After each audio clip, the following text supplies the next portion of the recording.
Jeff Kennedy. And sports with Brian Leslie. Good evening. The sometimes grueling but fun annual trek across Iowa began today for about 10,000 bicyclists. RAGBRAI 17 officially started in Glenwood with riders from all across the country participating in the 479-mile ride this year. Here's the route bikers will be traveling on for the next week. They started in southwest Iowa, and they will eventually work their way up to northeast Iowa. One overnight stop includes Cedar Falls Thursday night, but today the goal was to get through the first 66 miles. There's some pretty good hills out there.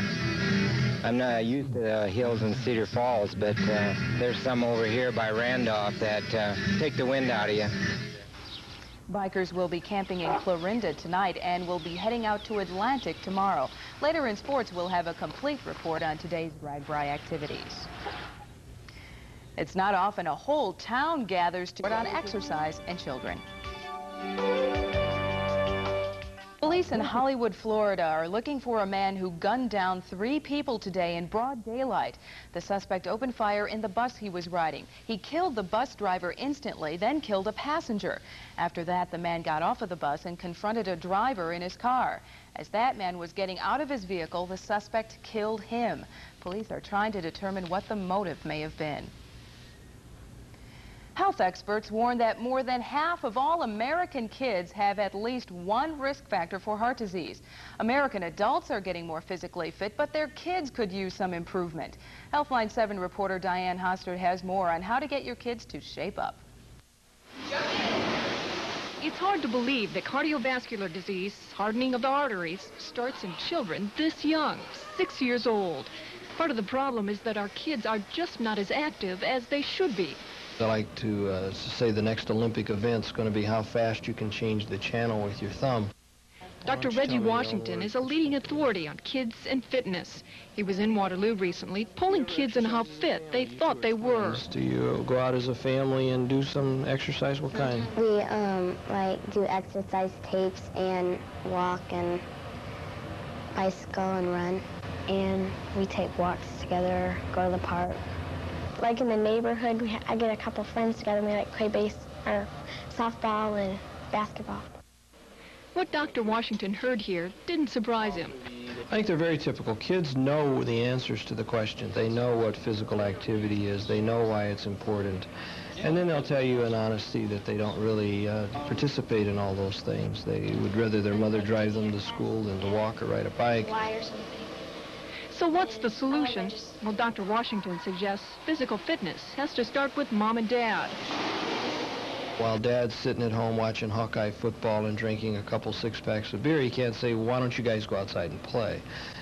He has to do that by example. In other words, let's all go for a walk. Dr. Washington says regular exercise, along with a diet low in cholesterol, should get your kids on the way to feeling fit and healthy. Diane Hostert, News Center 7.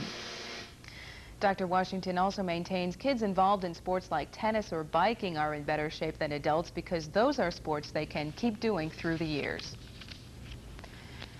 The prison overcrowding problem in Iowa looms larger as the years pass. In tonight's Viewpoint, Grant Price comments on how lawmakers and taxpayers from spinning their wheels downtown. Pick a Ford, any Ford. From workers at FDL. Many of them have taken their sport to the sidewalks of the downtown area, but the Waterloo City Council is considering an ordinance that would ban skateboarding there. Joe Mahoney reports how city officials are trying to decide where the kids can go.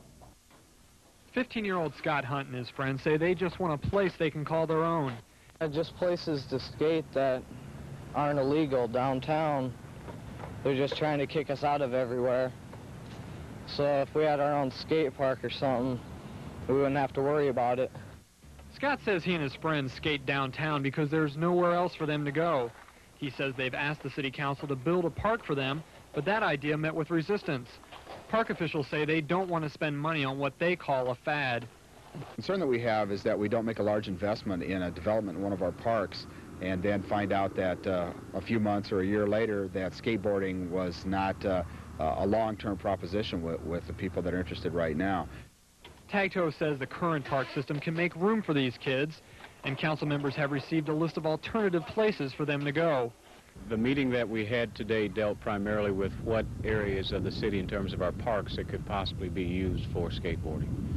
I was surprised at the number of areas that we have that could possibly be utilized. But these kids say parking lots and basketball courts at the parks don't offer the ramps and obstacles they're looking for. There's a lot of skaters. We bring a lot of money into it. All we're doing is having fun. Councilman Dell says he hopes someone will build a park for these skateboarders to take advantage of that money, but he doesn't think it will be the city. Joe Mahoney, News Center 7. Dell says the city council is trying to come up with a downtown skateboarding ordinance that will be fair for all the kids.